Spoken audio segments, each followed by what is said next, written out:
I'm investigating a mysterious disappearance of a Army nurse. Her name is Second Lieutenant Holly Lynn James. You see ABC's Bob Woodruff on the story of a true crime mystery for 2020.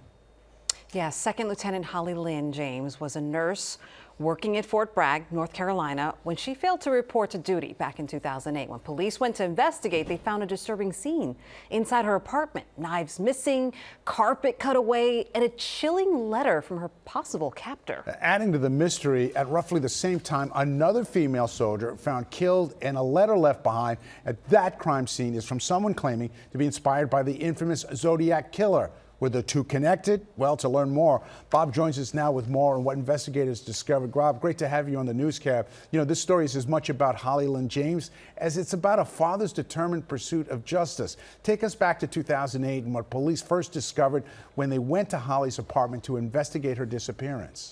Yeah, it's essentially what you said, that they went there and the carpet had been burnt. There was actually a bullet hole in the wall. They found some of the knives were missing, but they also found this letter that claims that whoever wrote it, they said that this was an accident, that she had killed herself, the one who was missing, but they still didn't know where she had gone.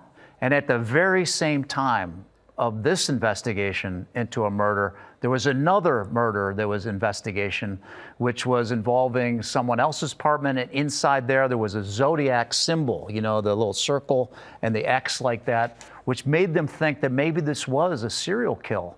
But they ultimately realized that was not the case, so they had to go back and then to pursue what happened exactly to Holly James. Oh, wow. I mean, it's like uncanny that both of them have these letters. Okay, Bob, your story, it takes a close look at how Holly's her father, never gave up. You know, he was trying to find Holly's killer. So where exactly did that journey lead him? Well, that's why this is, you know, this was a murder case in 2008. So it's been, you know, more 17 years or so before this had happened. But what happened now is that Jesse James, her father, who had done his own really investigation back then during that year of the murder, but now he wanted to come back and see what the real truth was, to look at it again and go to the spot, which he did with me, to where her body had discovered, which he had never visited before. Imagine the emotion of that. But he also just wanted to tell the story so people knew something about his remarkable daughter. I mean, she was such a hero. You know, we went to the hospital, you know, she was a nurse, and on the wall of that hospital she worked, there's her image right there. There's her picture on the wall. She's considered, people love her so much, let's put it that way. The other one is her brother.